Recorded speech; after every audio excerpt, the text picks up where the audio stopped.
You're listening to a 3CR podcast created in the studios of independent community radio station 3CR in Melbourne, Australia. For more information, go to allthews.3cr.org.au. Evil minds that plot destruction, sorcerer of death's construction, in the fields of bodies burning, as the war machine keeps turning, death and hatred to mankind, poisoning their brainwashed mind. Welcome to the Anarchist World This Week, broadcast across Australia on the National Community Radio Satellite. Listen to the Anarchist World This Week, Australia's sacred cow slaughterhouse. Listen to analysis of local, national, international events. Listen to analysis you'll never hear anywhere else.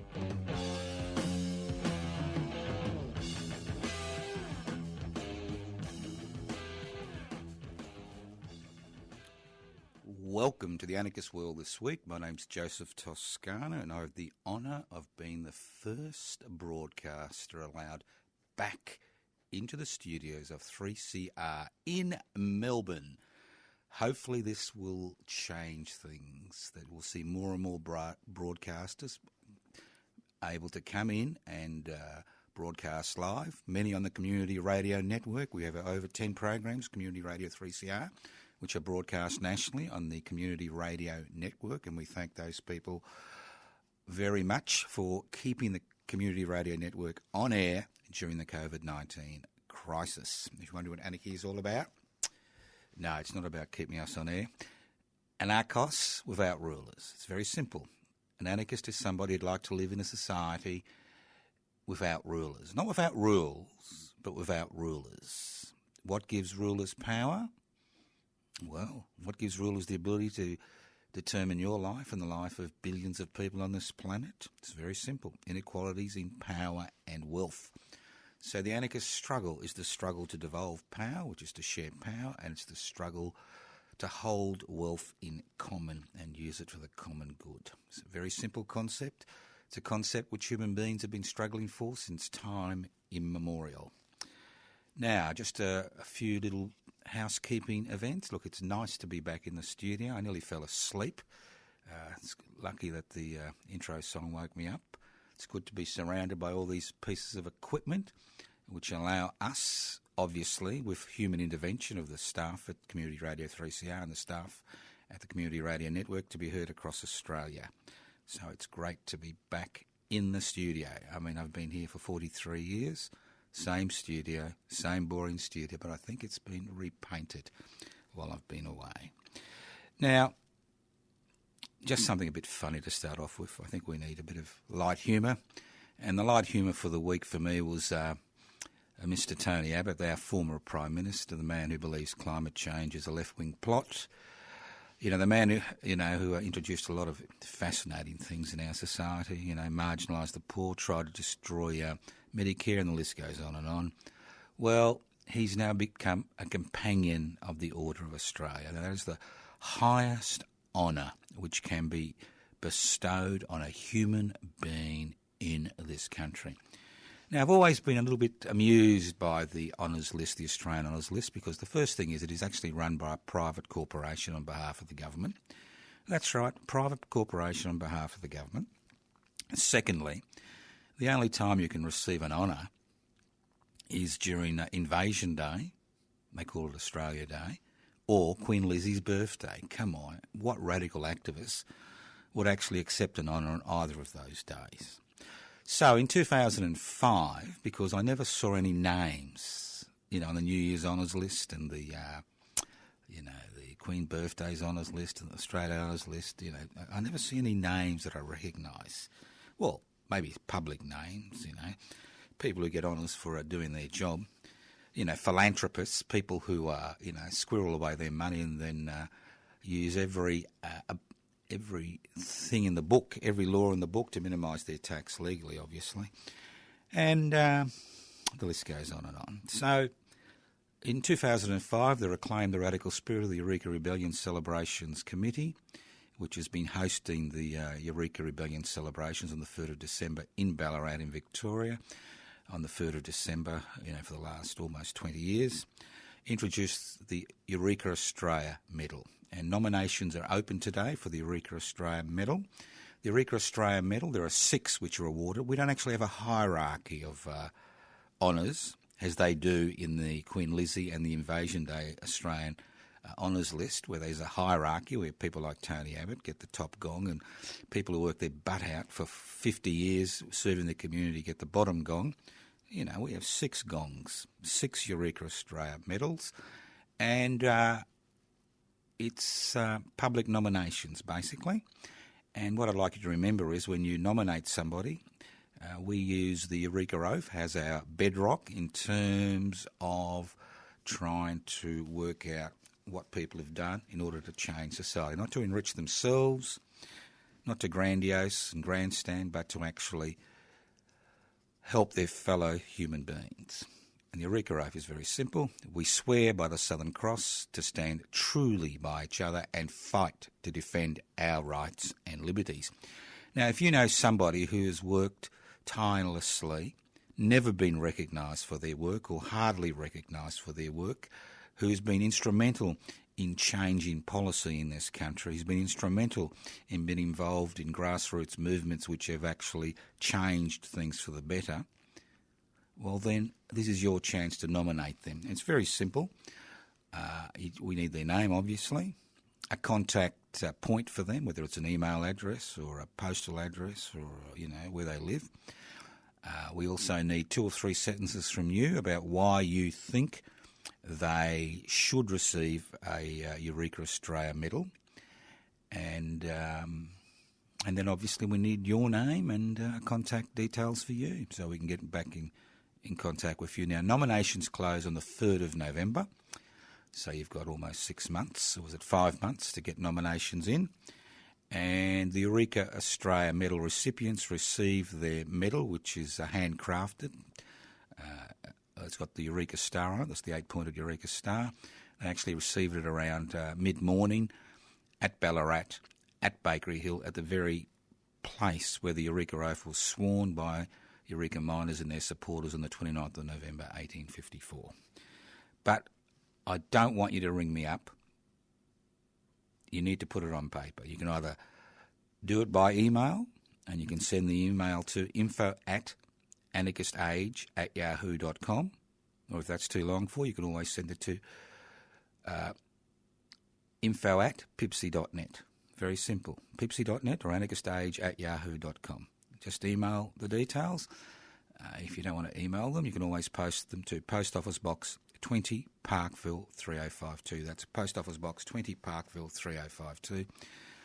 Why should we let them decide who they think are the people who've made contributions to this country? The usual suspects.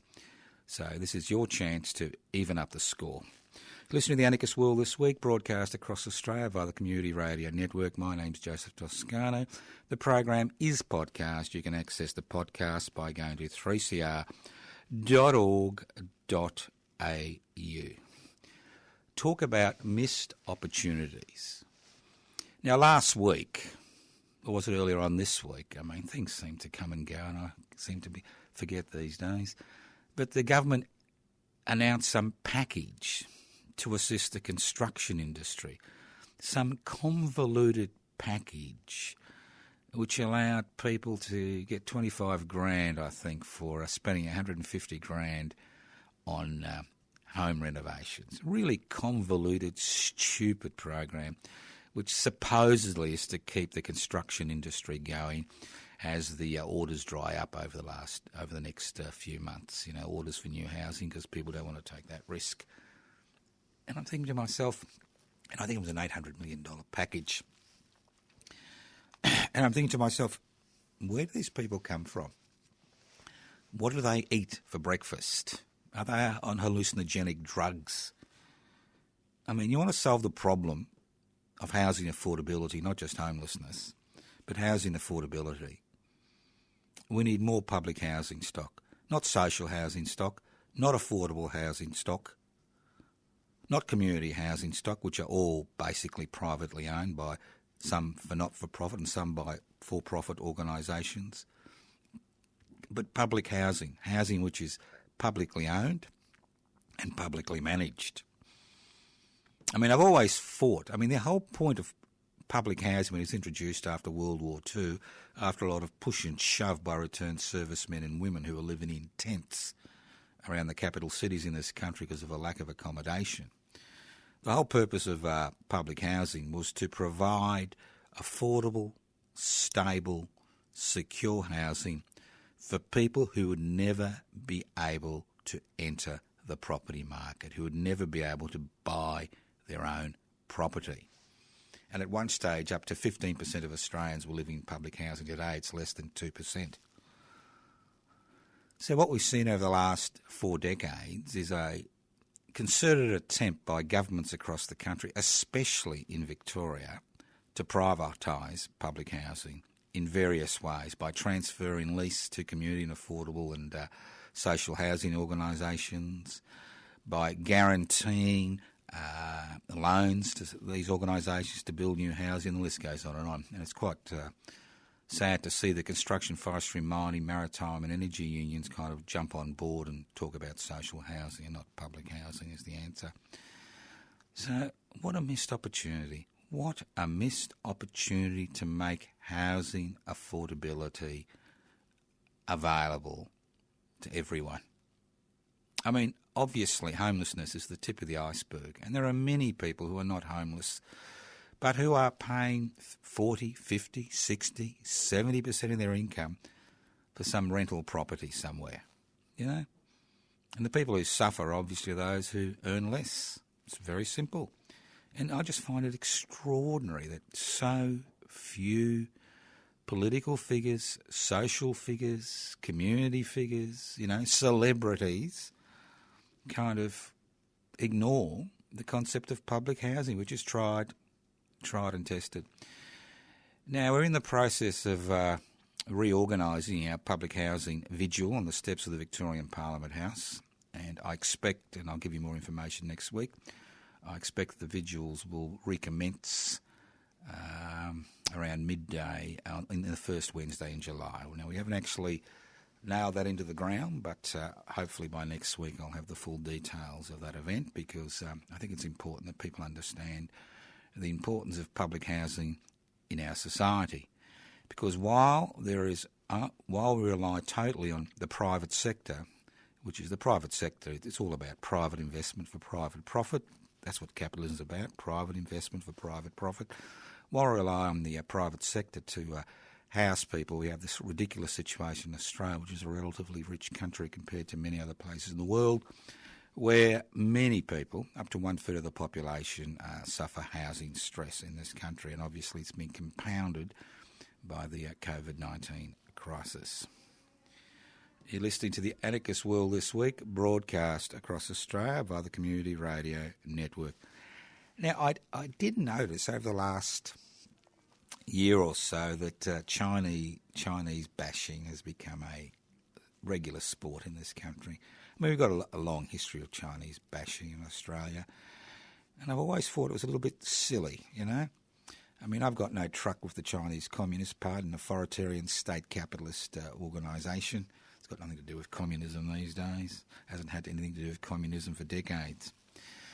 But, you know, when you're trading, when 1/3 of your economy is reliant on one major player, you really got to remember the old adage not to bite the hand that feeds you. And the Australian ruling classes are beginning to understand the consequences of the policies they've been pursuing. Now, everybody talks about Chinese investment. Well, the height of the Chinese investment phase in Australia was in 2008. My apologies, 2008, when Chinese investors invested $16.8 billion. This is the Chinese government, $16.8 billion in Australia. In 2019, guess what? How much was invested? $2.4 billion. It's almost dropped by 800%, from $16.8 billion to $2.4 billion. And what we've seen over the last few weeks is a concerted effort by the Chinese Communist Party, which is more interested in its Belt and Road Initiative, which is trying to incorporate developing nations into its economic network, that it's beginning to lose interests in countries like Australia. And we've seen directives come out regarding students not coming because of racism, endemic racism in this country, and tourists thinking twice about coming here when the borders reopen. So there is a bit of a scramble out there. There is a bit of a scramble out there about what to do regarding the economy. So I'm not commenting either here or there whether it's good or bad, but I think it's important that people understand the facts and figures. And obviously putting all your eggs in one basket, to use an old cliche, is a silly thing to do, especially during a period where globalisation seems to have been the mantra of the day, where local production has basically been destroyed, where we've used millions of temporary workers on temporary visas to actually keep wages down and destroy the trade union movement. So, I mean, we are at a juncture. It's not critical, but we are at a juncture. Things are changing.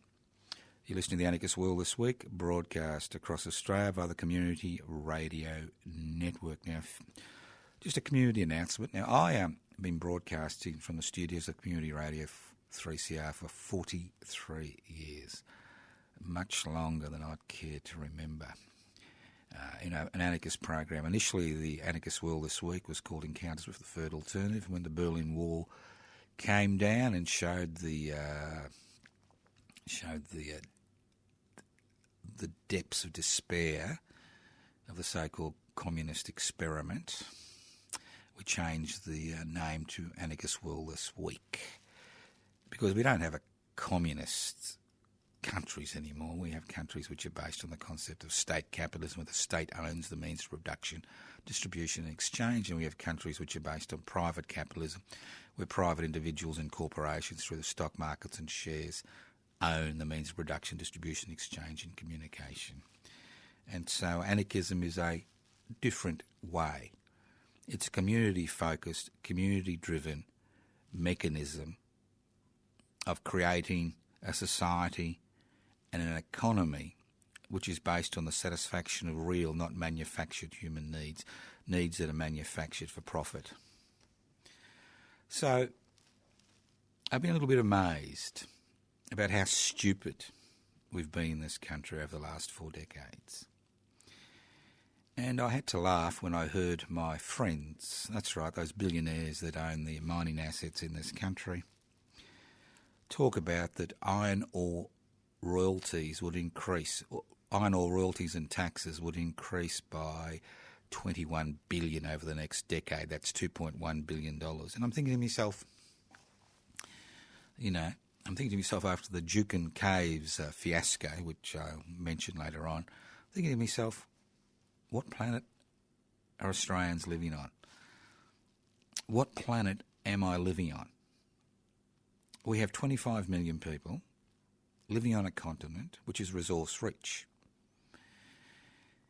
And most of the economic largesse comes from exporting these minerals and resources, things like bauxite, coal, iron ore, diamonds, gold, bauxite, rare minerals, and the list goes on and on and on. And I'm thinking to myself, we should be the richest nation on earth. There should not be one child living in poverty in this country, let alone one adult living in poverty in this country. We should have a universal basic income for everyone because we have the resources to finance it. So there's a social security net in times of national emergency and in times of personal emergency for each and every person living on this continent. We should be in a position where we can actually negotiate treaties and compensation with this nation's First Nations people. There is so many things that we could be capable of if our resource base was owned by the people, not by private corporations who pay royalties and tax. When I hear the iron ore industry, which is peppered with billionaires, talk about paying an extra $21 billion in tax and royalties over the next, decade, I laugh. It's a little bit like sweeping a few more crumbs off the corporate table for us to fight over. I mean, it's ludicrous. These privately based organisations, these corporations, many listed on the stock market, many privately owned, are making billions and billions and billions and billions of dollars from exploiting resources which theoretically are owned by each and every one of us on this country, and we have to wait at the bottom of the table for a few more crumbs to be swept in our direction. So I think one of the most important things we should be looking at, it's not just an increase in royalties and taxes in the mining sector, but actually a takeover, a nationalisation of the mining sector. But this time we do it right. We do it through a referendum. We don't pay them compensation. We nationalise our assets and use those assets for the benefit of the people in this country, both First Nations people and everybody else.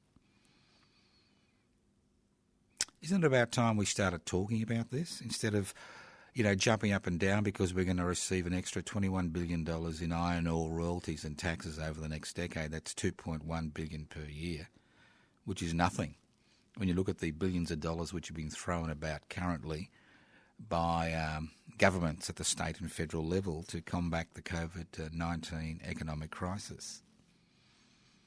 Think about it.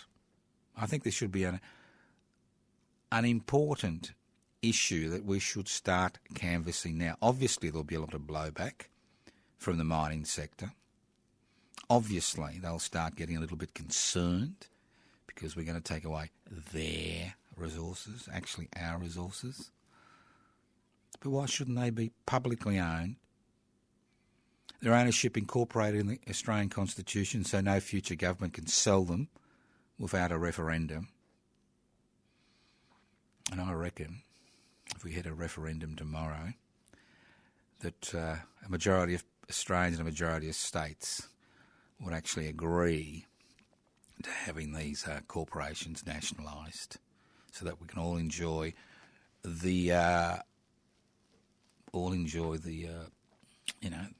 this land. Very simple. I mean, if you're going to exploit it economically, you may as well ensure that everybody enjoys it, not just a small minority that own those assets or manage those assets on behalf of the people of this country.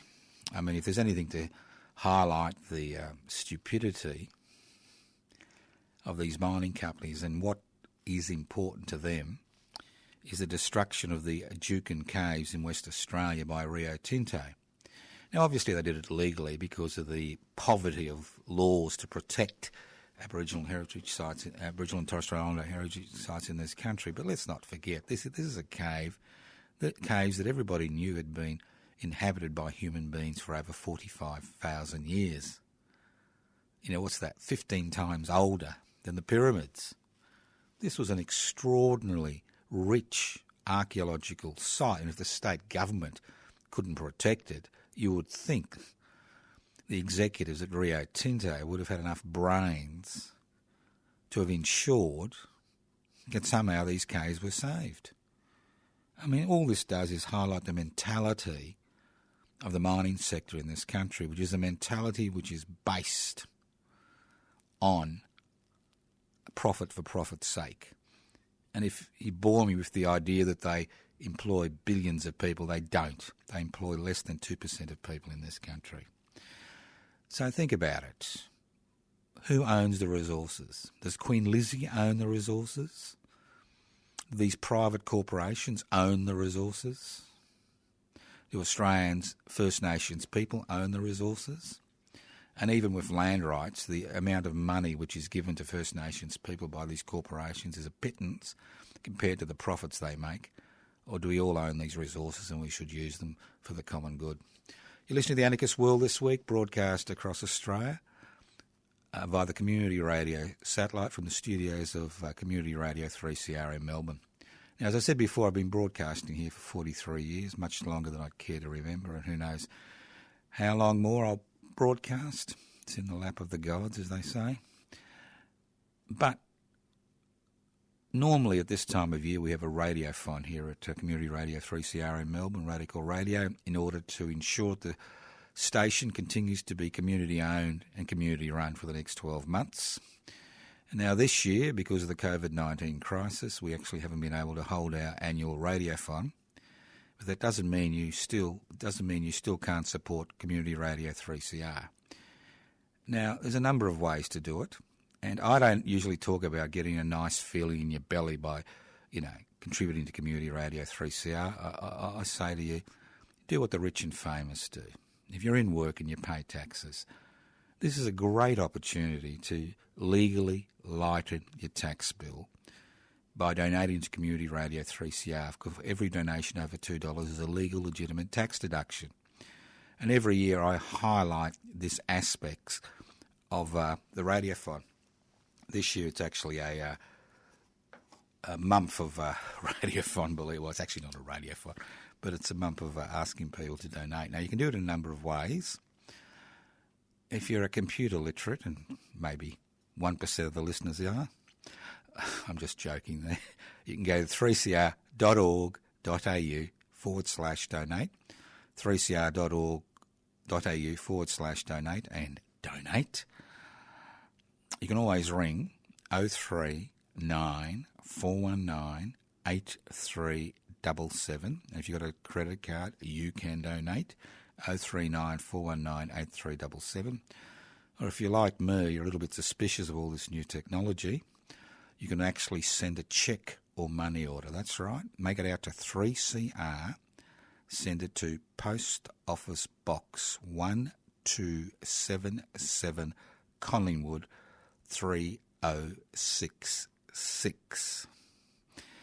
Now, this is just a personal message for Mr. Johnny Latte, who's a big donator to Community Radio 3CR, a professional gambler. He kind of cornered me when I was looking at the Yabbies in the upcountry a few weeks ago, and he slipped me $200, and he said he'd donate $1,000 to the appeal, the June 3CR appeal. Now, I haven't seen him since. I assume he's losing on the track or losing at his poker games, but Johnny, I know where you are, and I expect the $800 to be paid by the end of June. That doesn't leave you very much time. And he doesn't need a legal, legitimate tax deduction because I don't think he runs a legal, legitimate business. But you do need a legal, legitimate tax deduction. And if you don't, you've got a bit of extra money, well, keep 3CR on air. There are many extraordinary programs, and 3CR, as I said, is part of the Community Radio Network, and they stay on air, and it's just a wonderful relationship because a lot of people say to me, oh, why do you bother? Why do you bother? Radio's dead. Well, radio isn't dead. Radio is not dead. There's nothing more boring than a podcast. I know this program is podcast, and you can go to 3cr.org.au to listen to the podcast of The Anarchist World This Week. There is nothing better than live radio.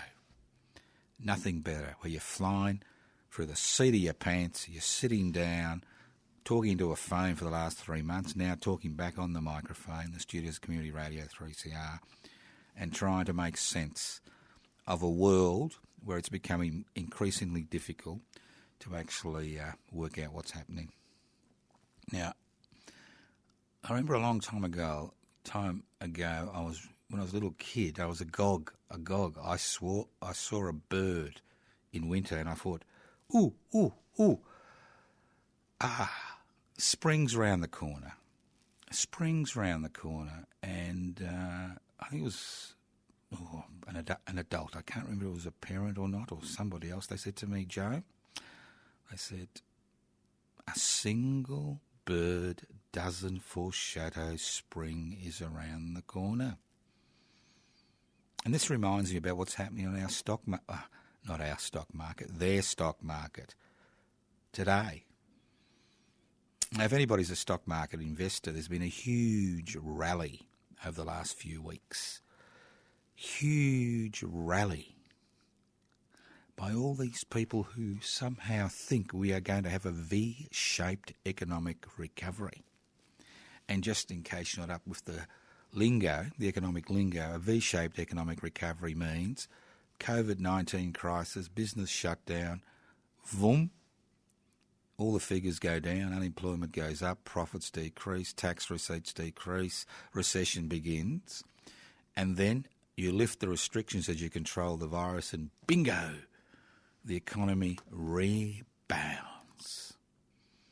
And I can see all these investors on the world stock markets and the Australian stock markets rubbing their hands in glee and saying, oh, I'm going to get my franking credits from my shares at the end, within a few months. It's all coming back. It was down to 4,000, it's now up to 6,000, and before we know it, we'll be, in this great economic recovery.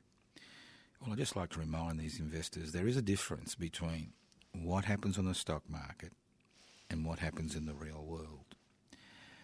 And currently, you and I have been cushioned to a significant degree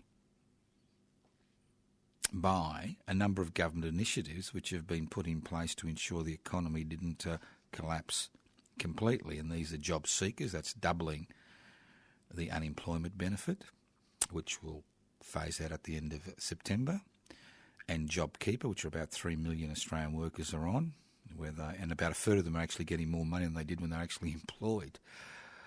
And the bank's moratorium on housing loan repayments, just a moratorium, and the fact that businesses that had leases were able to, in some cases, defer their payments.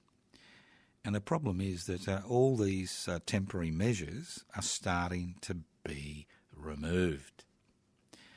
And all these stock market investors who think they can see these swallows, come across and springs around the corner, they're going to make lots and lots and lots and lots and lots of money, need to understand the reality. And the reality is this.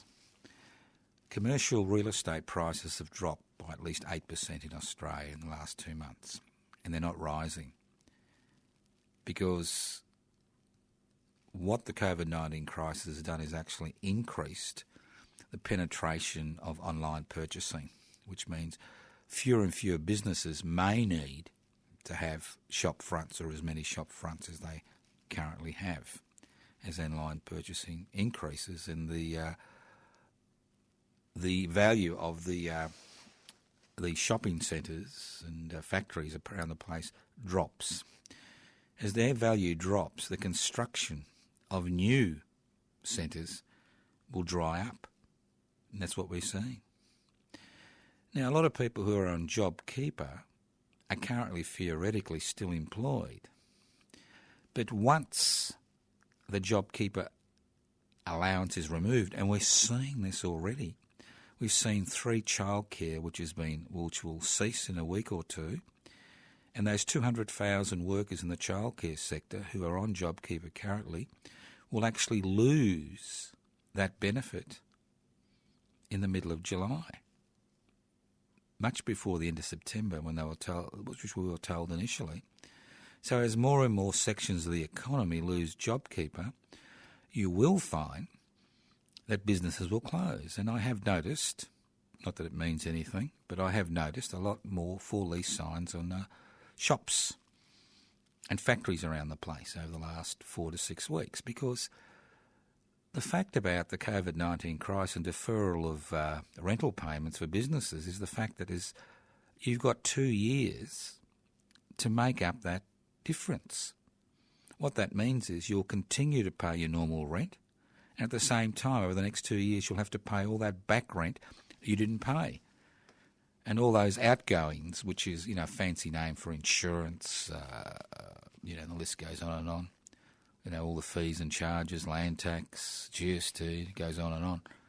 So obviously, many businesses, once JobSeeker is pulled out from under them, are just going to fold. Then we've got what we're told is the mining boom, because iron ore, is the big export from Australia, and that's why we're going to get an extra $21 billion over the next decade in royalties and taxes. As if, that impresses you or me. But the fact is that as iron ore production comes back online in Brazil and other parts of the world, the iron ore price will decrease. And as China moves from a manufacturing economy to a service-based economy, you will find that iron ore prices will decrease. And that will cause some problems in the marketplace. Then you've got all these people who have put aside their mortgage repayments. Now remember, the banks are still charging interest on those mortgage repayments, and you'll be expected to catch up on those mortgage repayments. So there are many factors out there which mean that what we are seeing on the stock market doesn't really reflect the reality on the ground, and the reality on the ground is an exceptionally different picture. And then comes the day of reckoning. I'm sorry to use a religious analogy, but the day of reckoning. Australia will be an extra maybe $1 trillion in debt. That debt has to be repaid. And how do you think they're going to repay that debt? Are they going to nationalise the minerals and industry in this country? Of course not. They're the main backers of governments and oppositions currently. What they will do is they'll introduce new taxes, and they'll once again move away from the concept that we're all in this together, which is the big phrase we're using today. We're all in this together, to the phrase of the dole bludgers, and the list goes on and on. I don't want to go into that. So think about it. Are we seeing the first swallow of spring? Or are we seeing a swallow that's actually just lost its way at the beginning of winter? Because we are at the beginning of winter, not just winter in terms of temperatures, but winter in terms of an economic winter. Now, maybe I'm wrong, maybe I'm right. We'll see at the end of September, when all the stops are pulled out, the borders are still closed, there's no tourism, minimal international students coming to this country, and the list goes on. Because remember, the biggest employer in this country after retail is tourism. And it doesn't matter how much internal travel you do when the border restrictions are lifted the next few months. The fact is that this country relies very heavily on international tourism. It's one of the major earners in this country. I think it's mining, education, tourism in that order. I could be wrong, could be tourism and education. So, if you think it's all hunky-dory, if you think it's all over, it's not. The COVID-19 virus is still in the community at very low levels. It may be able to be contained while the borders are closed, but eventually the borders will be reopened. That's always an issue. So you've got the medical and health issues. At the same time, you've got the economic issues. You listen to the Anarchist World This Week, broadcast across Australia via the Community Radio Network. This program is streaming live on 3cr.org.au. That's 3cr.org.au. Now, sometimes there are things that really bring tears to your eyes in this business of broadcasting, and I'm really annoyed currently, and I've been annoyed about this for decades. Now, there are 3 official Australian flags that have got the imprint as official Australian flags. No, the Eureka flag isn't an official Australia flag. It's your flag and my flag, but it's not their flag. Not that we want them ever to be one of their flags, but there are 3 official Australian flags. There's the Australian flags with the British flag in the corner and the Southern Cross on it. I think it's the Southern Cross. The states and the Federation and all that. The one you see flying everywhere. Then you've got the Aboriginal flag, which is an official Australian flag. And then you have the Torres Strait Islander flag, which is an official Australian flag. But there's a problem. There is a real problem as far as the Aboriginal flag is concerned. It's privately owned. Mr. Harold Thomas designed the flag. and went to court many years ago and holds the copyright to the Aboriginal flag, which is a national flag, a private individual holding a copyright to a national flag.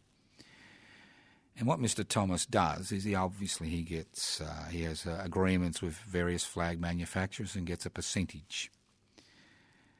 But to expand his little empire, it's gone a little bit further. What he's done is given exclusive rights to WAM clothing in Queensland over the use of the Aboriginal flag. And the Aboriginal people around this country who are using the flag on products which they make, who are having cease and desist legal letters sent to them to stop using the flag on those products because the flag is privately owned, privately copyrighted. How ridiculous. How ridiculous that a national flag is privately owned. As far as the Torres Strait Islander flag is, it is owned by each and every one of us. It was designed by Mr. Namok almost 3 decades ago in a competition which was run in the Torres Strait for a Torres Strait Islander flag. And I spoke about the flag last week during Mabo Day. I mean, it's an extraordinarily complex flag, but anybody can use it. There's no copyright on it. And that's what a national flag should be. It should be the property of all, not the property of a family or an individual who makes money from copyright. And I find it quite extraordinary, and many Indigenous Australians find it quite extraordinary that it is a privately owned flag. I mean, all it takes is one piece of legislation to overcome that copyright. National flags should not be the personal property of individuals, irrespective of whether they created them or not. You're listening to The Anarchist World This Week, broadcast across Australia via the Community Radio Network. Now, just in case you've forgotten, there is a Royal Commission into aged care. And a lot of the information that's come out has been quite horrifying. Not to me, because I expected that, but to a lot of Australians. And I think what people have forgotten is that what we've done in this country during the great neoliberal revolution, the globalisation, corporatisation, privatisation, deregulation revolution that has swept this country and the world over the last 40 years, a revolution which is found to have failed in almost every aspect. The fact is that what we've seen is the privatisation of old age. You like that? The privatisation of old age. Private investment for private profit. And many of the shortcomings of the old age sector, especially now when we've got an increasing frail elderly population which is living longer, that has multiple health issues, that in many cases are estranged from families or find themselves in a situation where they don't have families or families can't care for them, who find themselves increasing numbers in nursing homes across this country, which are subsidised to some degree by the federal government. The fact is that many of these nursing homes are now belong to private corporations. 4 to 5 large corporations dominate the nursing home sector in this country today. And the dilemma is, the equation is very simple. It's a very simple equation. You have somebody who needs care. Some people need more care than others. You provide the care. You get some money from the individual, you get some money from the state government, a little bit, and you get a lot of money from the federal government. But you make a profit, because many of these corporations are listed on the stock exchange. They need to make a profit. At the same time, we've been encouraged, well, not encouraged, we've been told through law that money goes into superannuation funds. There are $2.8 trillion in Australian superannuation funds currently, and they actually keep the stock market ticking over. 46 cents of every dollar which is invested in the Australian stock market today will be invested through superannuation companies, and many of these fund managers are investing in industries that are not very good for the world, let alone for the environment. But again, we've seen the privatisation of old age. Now, it's interesting that when nursing homes became heavily privatised about 20 to 30, it was about 30 years ago, that the private investors would not enter the marketplace, you like that? The marketplace, unless certain changes were made to legislation. And those changes were about staffing ratios and about registered nurses. And what we saw is legislation put in place which increased staffing ratios, which means in plain English that one person has to look after more people in a shorter period of time. And legislation was put in place to ensure that registered nurses were not there on every shift in order to maximise profits. Because you can't make much profit from nursing homes. You can either stop food coming in, and that's not very nice, and it doesn't cost much to provide food. In some places it's $2.50, $3 a day is what they spend on food for elderly people. But the fact is that you've got to make a profit somewhere. So you make your profit by making your staff work longer and harder and providing less care for your residents. So I'm interested to see whether the Royal Commission is actually looking at this important facet of the privatised nursing home industry, because the privatised nursing home industry, like the childcare industry, which is basically run by a small number of small corporations. Obviously, there are smaller players, but the big players, run the roost. The fact is that we're using government subsidies to subsidise large corporations which are making profits for their shareholders at the expense of the people they're caring for. So is that model actually viable? And I don't believe it's viable. I don't believe there is the fat to actually make a profit from looking after elderly people unless they're rich elderly people. Now, obviously, there are 5-star nursing homes, but if you're in a 5-star nursing home, which I've been to a few, and they look very nice, although the care is questionable in some of them, the issue is, if you've got a 5-star nursing home, the issue is, it costs. So the individual contribution increases, $700 a week, $1,000 a week, $5,000 a week, and the list goes on and on. So the private nursing home industry is really needs major reforms. And the word reform, I'm talking about reform, is to make things better. Is there any room? Is there any room for the private sector to be involved in the care of elderly, frail people in our community? Do we really need to extract a profit from every segment of the community? Is that the only way that we can actually provide services for people? I mean, we saw it with Centrelink. We've seen the increase in privatisation and more aspects of Centrelink.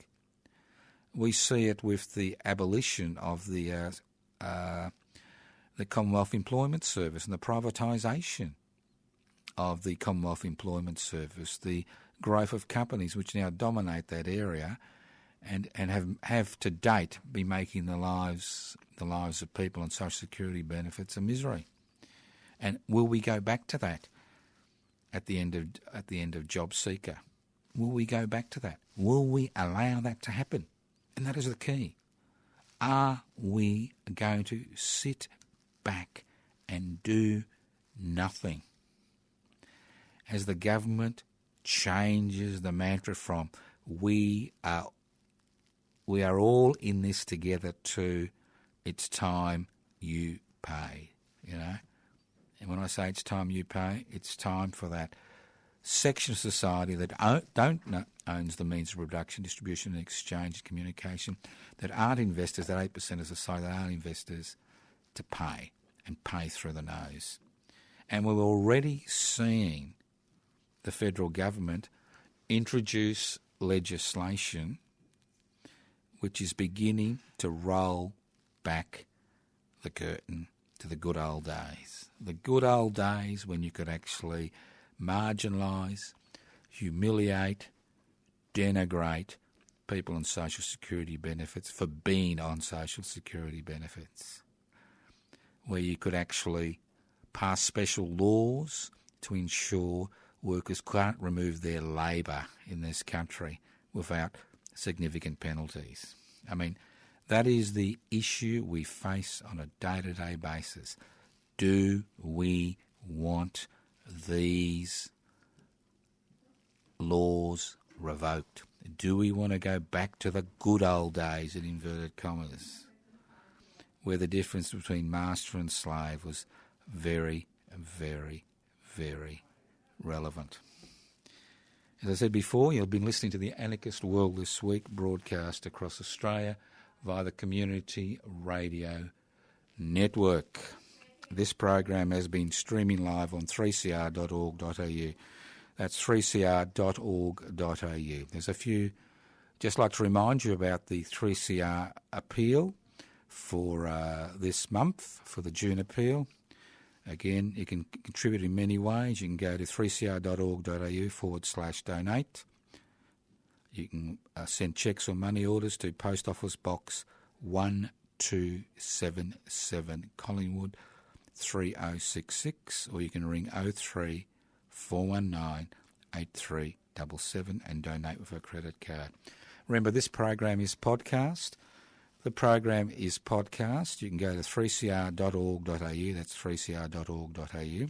This program has been streaming live on 3cr.org.au, courtesy of Community Radio 3CR. A few websites you may be interested in. You can go to the Public Interest Before Corporate Interest website.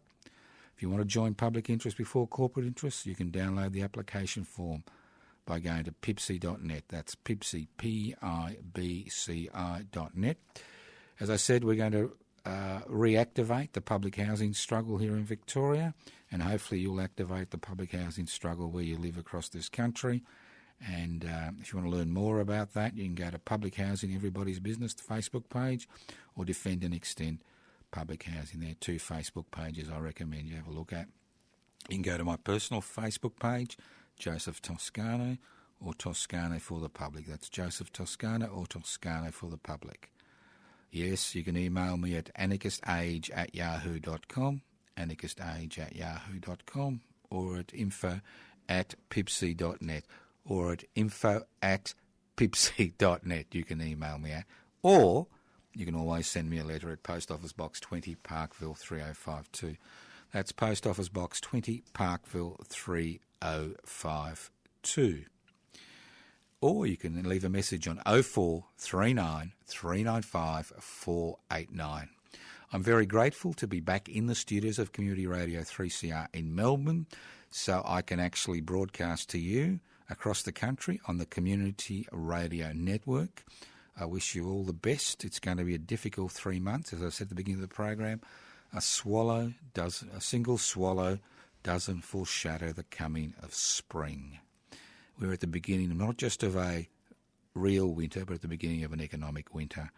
And irrespective of what the stock market does or doesn't do, remember, they don't actually know the future. All they're doing is speculating about making a bit more money. Now, ultimately, whether things change or not, as we've seen with the Black Lives Matter protest, ultimately, it depends on you taking action, coming out on the streets. It's important that you get involved. The more you get involved, the more possibility about change occurring, real change. And whatever happens, let's make sure it's not business as usual. They want business as usual. We don't want business as usual. We want the creation of that new world in our hearts. A society based on direct democratic principles where the people involved in the decision make that decision, society where wealth is held in common and used for the common good. Listen to the Anarchist World This Week on your local community radio station via the Community Radio Network. My name is Joseph Toscano. It's been a pleasure talking to you. It's been a pleasure being back in the studios. I recommend you support community radio stations across the country. There are many community radio stations which need your financial support. And irrespective of what community radio station you're listening to the Anarchist World This Week on, via the Community Radio Network, it's important that you financially support them to ensure that community radio continues to be a viable source of independent, radical-based information in this country. Without your support, community radio will die. Thank you once again for listening to The Anarchist World this week on your local community radio station. Listen in next week to The Anarchist World This Week. Blood destruction, sorcerer of death's construction. An analysis you'll never hear anywhere else. Anarchist World This Week, Australia's sacred cow slaughterhouse. 10 a.m. every Wednesday. Listen to The Anarchist World This Week for an up-to-date analysis of local, national and international events. Poisoning their brainwashed minds. Oh, Lord, yeah.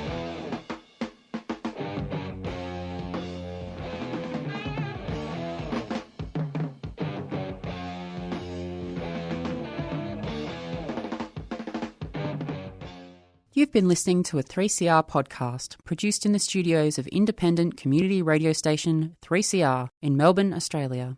For more information, go to allthews.3cr.org.au.